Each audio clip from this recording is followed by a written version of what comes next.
Usually, when the topic of women in gaming is brought up, the first thing that comes to mind is how they're portrayed.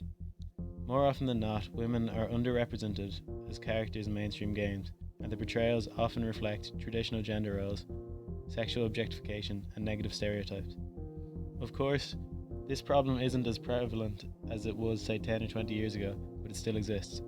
This negative representation of women, largely found in AAA titles, is often credited as the main reason why most women play games on systems like the Nintendo Wii as opposed to Xbox and PlayStation consoles.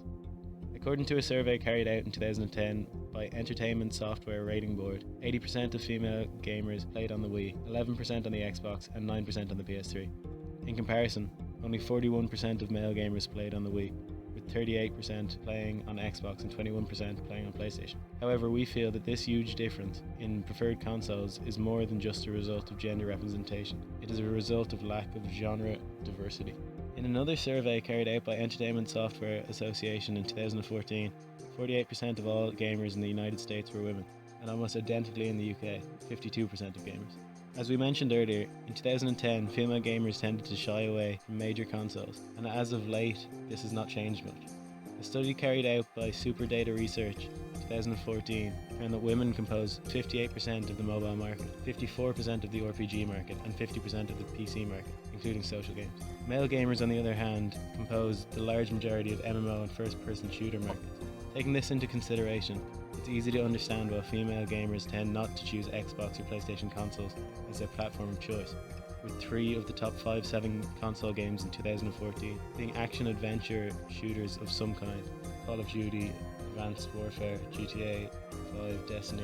Some people may argue that the reason why games like Call of Duty and GTA don't perform well with the female demographic is that there are little to no playable female characters for them to relate to. But even if there were, we highly doubt that this is the problem. In an article discussing diversity and gaming, written for The Guardian in 2015, the anonymous author had this to say: "The thing is, I don't really care if you put a female avatar in Assassin's Creed.